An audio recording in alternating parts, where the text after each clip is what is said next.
So it's your birthday this weekend. What do you want for your supper and your cake? I want chicken pot pie for my supper, and I'll leave the cake up to you. Okay, are you sure? Yes. All right. No carrot. All right, let's get to it. Okay. Leaving the cake up to me. I know I'm gonna make.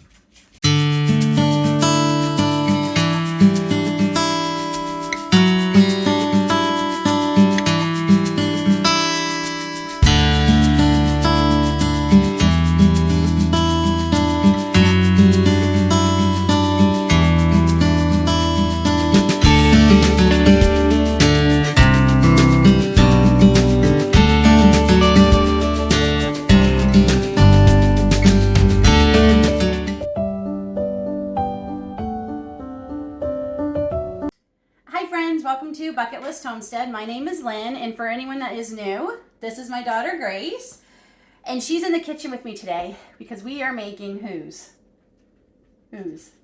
Daddy's birthday is this weekend. So, I have a tradition, we've had it actually before the kids were born, that I always make whatever cake you want. I try to make whatever cake you want, and whatever you want for dinner, you get to have. And that can sometimes mean going out. The last few years, have we gone out? I don't think we've gone out as much. We went out for like your 18th birthday and things like that, but for the most part, I usually end up making dinner. So, as you saw in the beginning, David picked chicken pot pie. It's one of his favorites for his supper, and it makes it easy for me because the pot pie part is done. I canned up quite a bit of that during the Every Bit Counts challenge. But I was going to buy puff pastry, but he actually does he likes it with puff pastry, but he likes it with pie crust. And I'm like, okay, I'm going to make the pie crust. He deserves it. He works hard for the family. He does a lot for us. So I will make him the pie crust. And he left it up to me, so Grace and I are chocoholics. And, I mean, David likes chocolate cake too, so we're going to make a chocolate cake, but in a bundt pan, because David actually likes the bundt cake. I like making them. I find it's easier to decorate, easier to slice. I love it. This batter might be too much for a bundt that I'm going to do, but if we have to, we'll make some cupcakes or something with it. And I'll do a vanilla frosting. So this is going to be a two-part video. You'll see part 2 tomorrow when we frost the cake and when we make the pot pie. But for today, we're going to get started. So first we're going to do the pie crust. And I actually am using the Barefoot Contessa Ina Gardens pie crust. I have tried a lot of pie crust over the years. I have tried so many never fail pie crust, the perfect pie crust. None of them worked. This one has been very successful for me, so this is the one I'm using. It's actually called the perfect pie crust. I will say I changed one thing in the recipe. She calls for vegetable shortening, and I'm going to use lard that I rendered down last year, leaf lard, because it makes the best pie crust. But I got to get this back into the fridge so it can stay cold. And I want to show you, you're going to need 1.5 sticks of very cold butter. So what I do is I shred mine on the very fine grater on my grater, and when it's still frozen, and it makes it a lot easier, and it makes it much easier to incorporate. So we're going to get these two things back in the refrigerator while we get the dry mix done. I'll share the link to this recipe down below, but for now, so you need the 1.5 sticks of very cold unsalted butter. We're going to need 3 cups of flour, and I'll get my assistant to get that going. 3 cups of flour, please. And I'm just using all-purpose unbleached. We're going to need a teaspoon of salt, a 1/3 cup of the lard, and 6 to 8 tablespoons of very cold water. This actually had ice in it. It's already melted, but I've got that set aside. So that's sugar. That's not what we want. That would be a disaster. I'm glad you noticed that. So yeah, 3 cups of flour, Grace. And this does 2 10-inch pie crust. So I'm just going to freeze one and save it for the upcoming holidays. No, that's not enough. Get it arm down in there. Yep, lift. There you go. Level her out. It's okay if we make a mess. I always make a mess when I bake. No biggie. There's 2. Okay, next one just like it. We're going to need a tablespoon of sugar.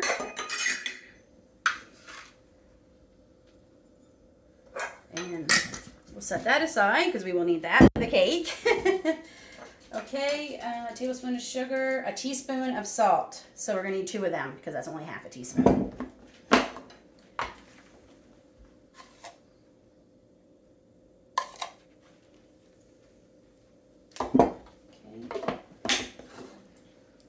In my haste to get going, I forgot you're also going to need a food processor. So we really didn't need to dirty this bowl, but it's okay. We're going to use it for the cake. So we're going to try and very carefully, there, get that in there. Okay. So we have this in our food processor. Da, da, da, da.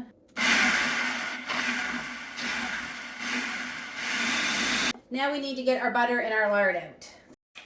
So now we're going to add our shortening, which is 1/3 cup.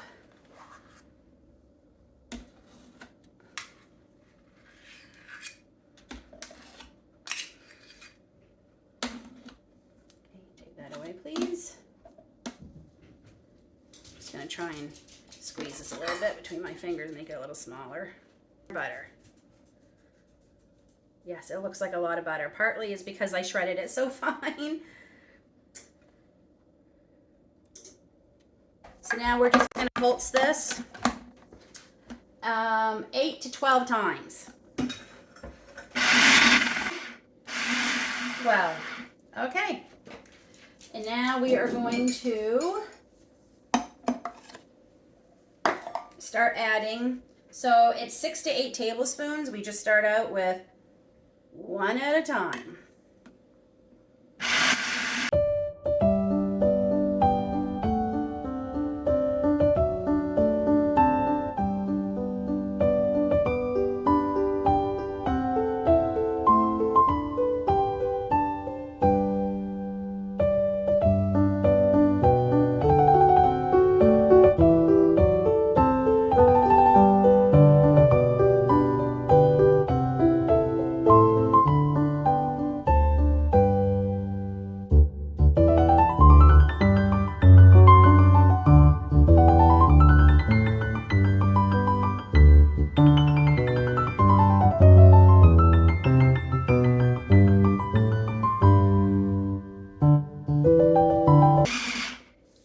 So that was 7. You just want to add it until you start seeing it come together.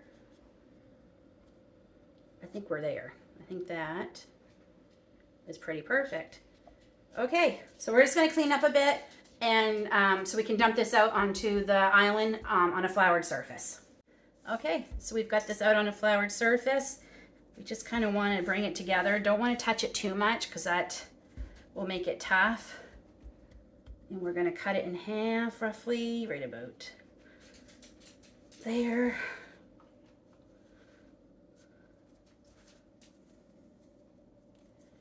Okay. Now, I don't need this till tomorrow, but even if I needed it today, I would still put this in the refrigerator for a little bit just to get it chilled again. Okay, so we're going to wrap this up in plastic wrap, put one in the fridge, and one will go in the freezer. And then I have one pie crust ready for either another pot pie or our Thanksgiving here in Canada's next month. That might be a sweet pie crust. So, okay.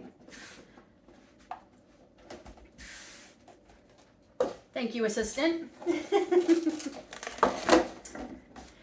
And for the longest time, I never made pie crust. I literally would cry over my failed pie crust, and I would always buy it. I find not only does this recipe work for me, okay, that one can go in the fridge, but it's the food processor. I think that is what makes the difference. Getting it all to come together without touching your hands touching it, the heat of your hands. I really think that makes the difference. Okay, I'm going to put this in a Ziploc bag too. And then we're done. And now we can start on the cake. Okay, next we're getting ready to work on the best thing, the chocolate cake. So this is a chocolate cake recipe I've been using for a long time, and we all love it. And normally I would put coffee in this to enhance the chocolate flavor, but I'm going to use my new find chocolate extract that I used in the muffins I made for back to school, and they were amazing. Now, whether it was just the recipe itself or this little addition, I don't know. But I figure it can't hurt to add a little more chocolate flavoring. You're also going to need buttermilk. Now, fresh buttermilk is not something we have a lot of in this house. It would go bad before we would use it. And yes, you can freeze it. But I find keeping the dried buttermilk is a much better option. I don't have to have anything frozen. It's always ready for me. So I needed 1.5 cups of buttermilk. So what I did was I used a little over a third of a powdered buttermilk and 1 cup, 1.5 cups of water. And we are just making sure that's all dissolved, which I think it finally is. Okay, so Grace got all the ingredients out for me, measured and everything ready, so this will go quick. So this is going to be great. So you're going to need... What about the eggs? You're supposed to beat the eggs. Okay, we'll do that in a minute, yeah. So we're going to need, in a large bowl, okay, yeah, in this bowl we're going to need the flour, all the dry stuff, okay? So you can get going on that while I tell them the ingredients. The flour on. We didn't. It's right behind me. So you're going to need 2.5 cups of flour, 3/4 cups of a good baking cocoa, and this makes a big difference. This is, I cannot remember the name of it. I get it from Costco.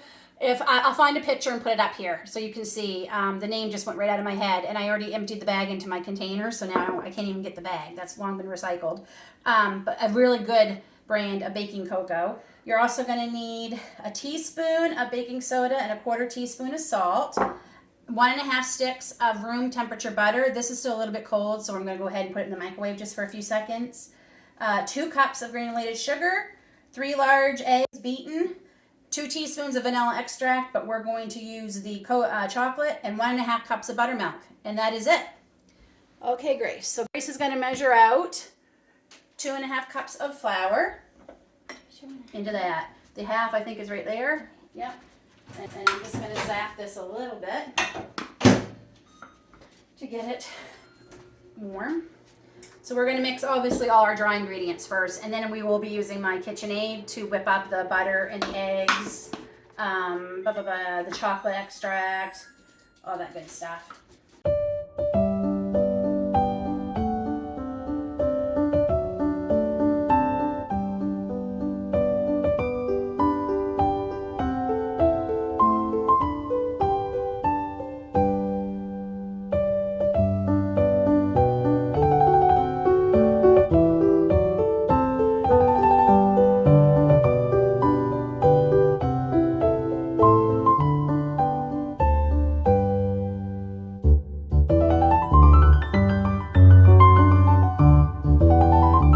Grace did a great job on mixing that all up. So like I told her, you basically want this to look like cocoa, all cocoa. So we're just going to set that aside, and in our mixer, which we're going to pull over here a bit.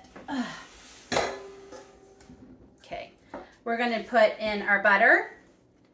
Normally I would cut it, but it's pretty soft now, so it's going to mix in about 2 minutes. I won't bore you with watching that spin for 2 minutes. I'll just bring you back when that's done. Okay, our butter and sugar have mixed for about 2 minutes, so now Grace is going to add the eggs, which is already beat here, right there. Okay, that's 3 large eggs. So yep, pour it right in. And then we're going to do 2 teaspoons of chocolate extract, but this is a 1/2 teaspoon, so we're going to need 4. So, okay, Grace, put that back down and put it on low and let it go again. Yeah, block it. Very low. Yep.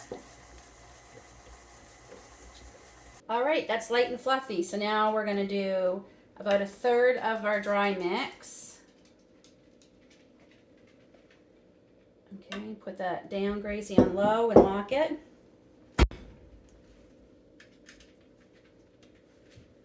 Okay, look, yep. As that starts mixing up, we're going to put 1/3 of our buttermilk.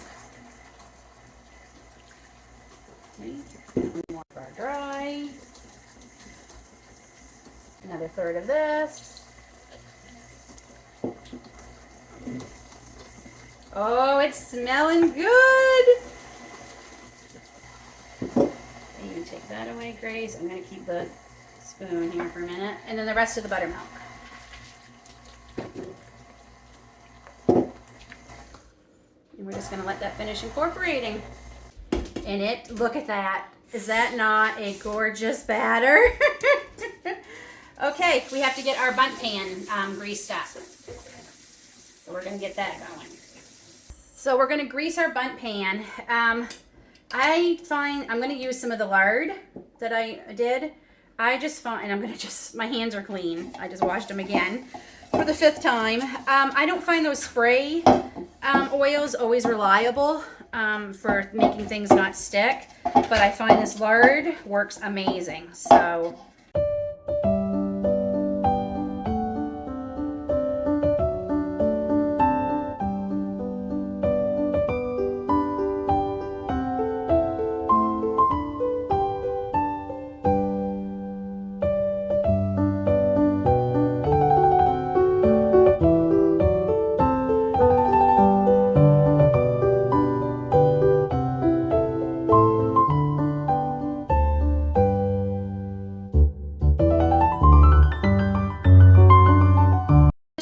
the other tradition we have is the birthday person gets to have the beater.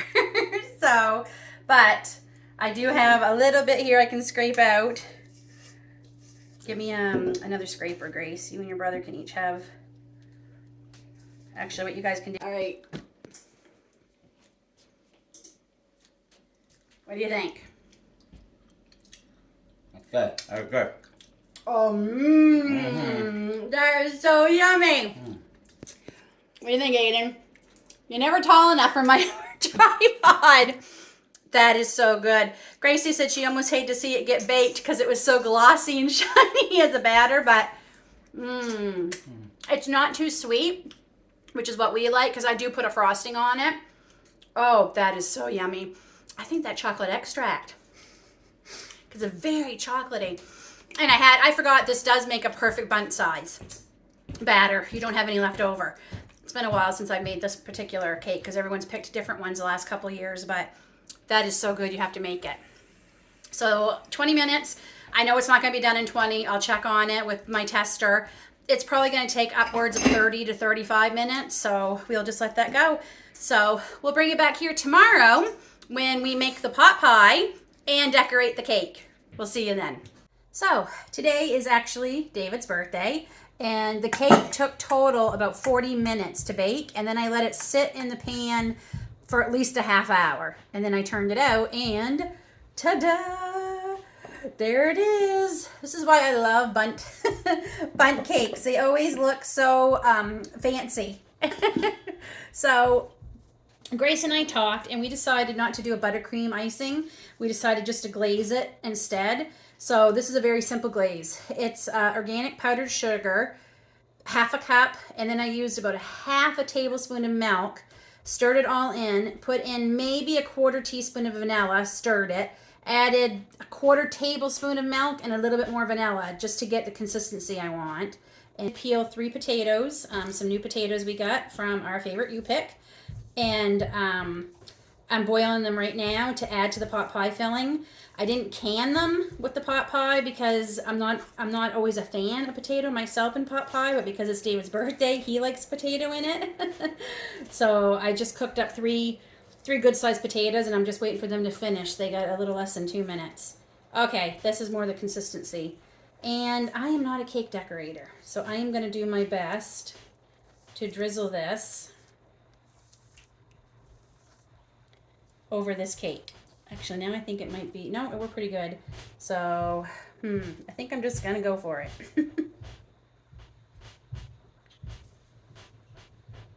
Okay, it doesn't look exactly like I had hoped. I think I really should have made this a little bit thinner. It's actually quite a hot mess.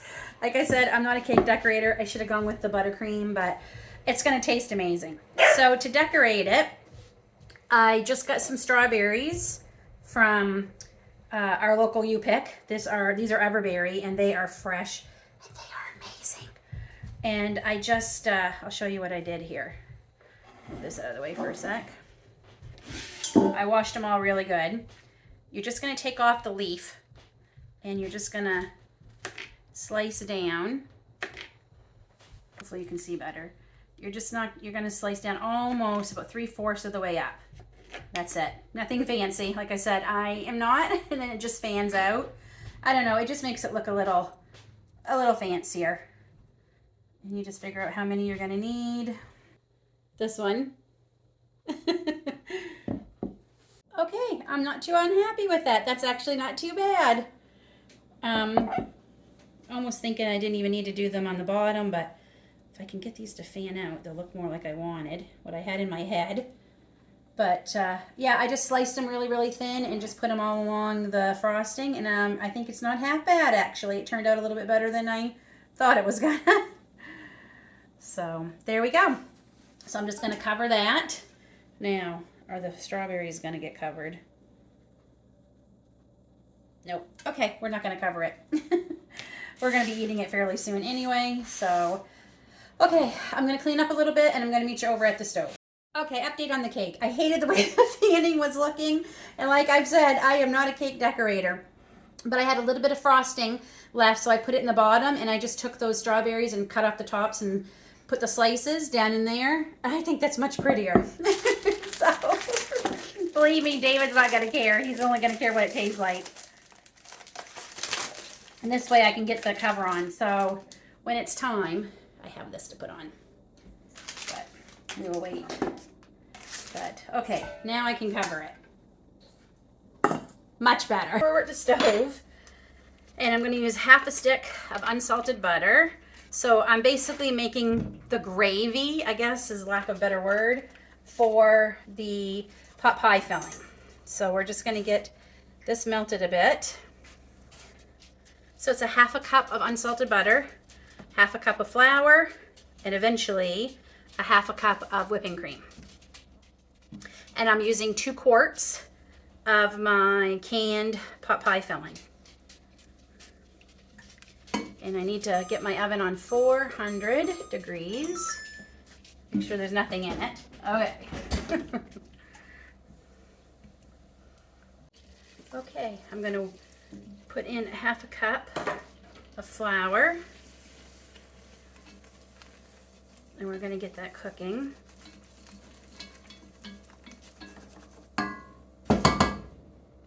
Add in our half a cup of whipping cream, 35% fat. So as I'm editing this video today, I realized I did this backwards. I should have added the chicken broth stock first and cooked that for a bit, and you add the cream last. It still tasted amazing. Everything was still okay, but I just kind of did it backwards there. I just wanted to let you know. My broth out of my pot pie filling mixture. So I got 4 cups. We're going to add that right to this. Get this nice and hot. And we want no lumps. So we're going to get this all stirred up and cooking until it gets a little bit thicker, like gravy, and then we're going to toss in our filling. So I just want a couple of tips. Do not walk away from this. I'm sure most of you know that, but it will burn. And we're going to bring it to a boil. I forgot to say that. So we're going to bring this to a boil. And I can feel it getting thicker as I'm stirring it. Yep, it's starting to thicken up. And it smells amazing. I do have to taste it for salt once I get the filling and everything in, because I did not add salt, I don't think, when I canned it. I'm trying to remember. I should have watched my own video there real quick to see if I did. But I want to make sure there's no, it's not too salty. So I'll wait and test it here in a minute.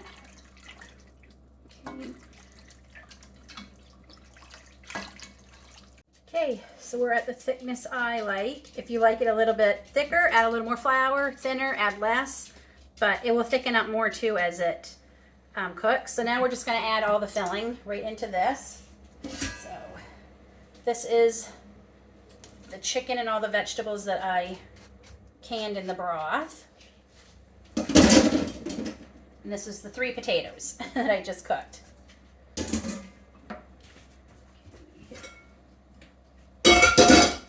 gonna stir that all in. Oh, it smells so good.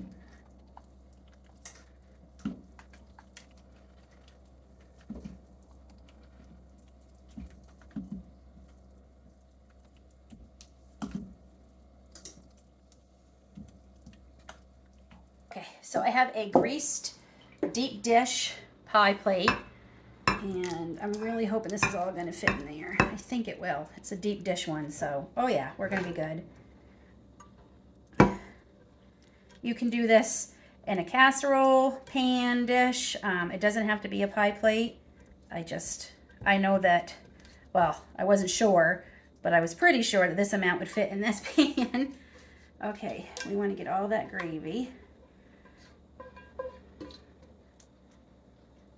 Ooh, it just fits. Perfect. It has enough salt, so we're good there. I'm just gonna clean this off, set this aside, and then we're gonna roll out our crust. Okay, so I think this is like only my second time. I let this, oh, by the way, I took this out of the refrigerator about 10 minutes ago. This is only, I think, my second time. Oh, it's still a little hard. Using this Silpat that my mom bought me, but it has all the amount, sizes, and I need 9-inch, so I thought, okay, we're gonna try it. But you know what?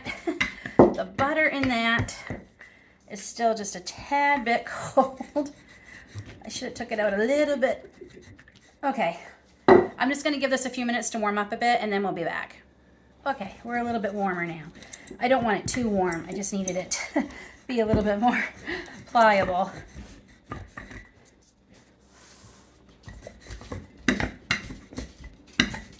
And I'm trying not to use too much flour, and that's the whole purpose of this. It's supposed to be so you don't have to use as much, and it seems to be working.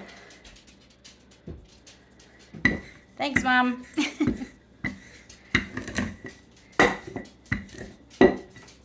I will tell you what's not working though. That. There we go. That is better.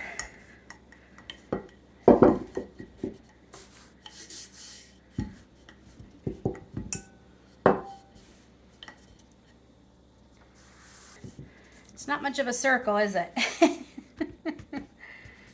I should have kept turning it some more. Okay, we're gonna go with this. Kind of looks like a maple leaf actually, which is kind of fitting. All right, so I transferred this to a cookie sheet. Makes transporting it and cooking it much easier. And I need to find my edges. Don't seal together yet. Great, we're gonna have to go this way. Oh, yep, we are big enough, yay! Okay, so I am going to fold the edges.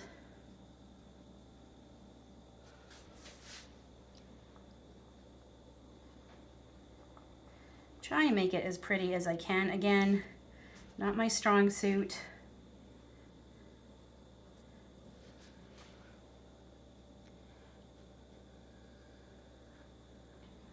Pinch, pinch, pinch. Don't want to keep fiddling with it or it's gonna get tough. Okay, I'm going to brush this with some egg and water.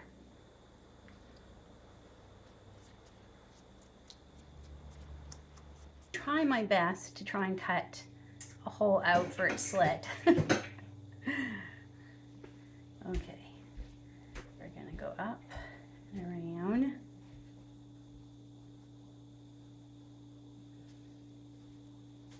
And up. Don't think that's not very sharp. We'll try this one.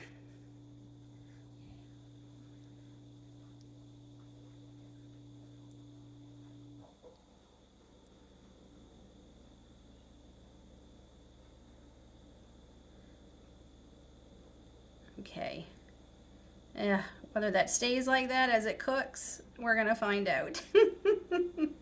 And then I'm just gonna put maybe a slit here and a slit here. There. That's a pretty big heart, so normally I would do at least 4 slits, but I think we're gonna be okay. All right, so this is gonna go into a 400-degree oven for 30 minutes. This is why we put it under a cookie sheet under it. It actually didn't do this until I set it to broil, and I just a little too long, but that's okay. It's beautiful. Just a little messy here, but that's all right. Like I said, it's better than on my cookie sheet than in my oven. So we're just gonna let this sit a minute, and then we're gonna dish it up and taste test it.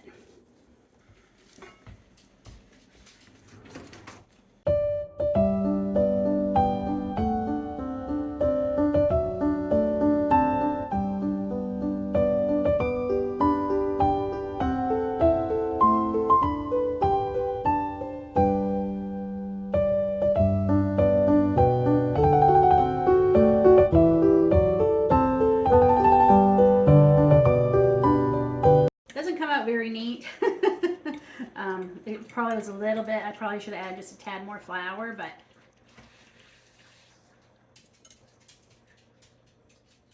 Okay. what do you think? Mm. Oh, that is so good. We're gonna have pot pie a lot this winter when it's that easy. Wow. Oh, okay. I gotta try a little bit of the crust.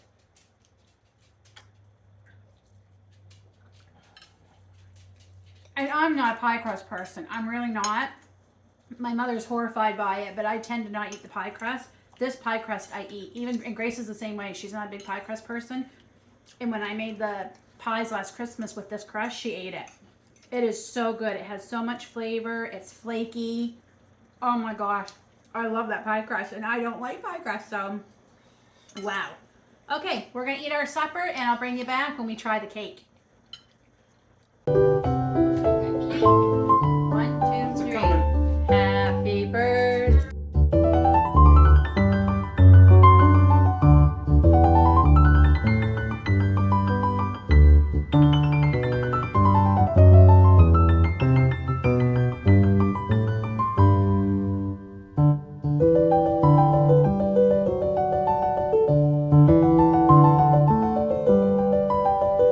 Well, I think it was a success. The pot pie is delicious. Like, you definitely got to try that. I'll link my video from when I made that up here somewhere. And thanks for coming along and celebrating David's birthday with us today. Until then, take care, God bless, and we'll see y'all soon. Good.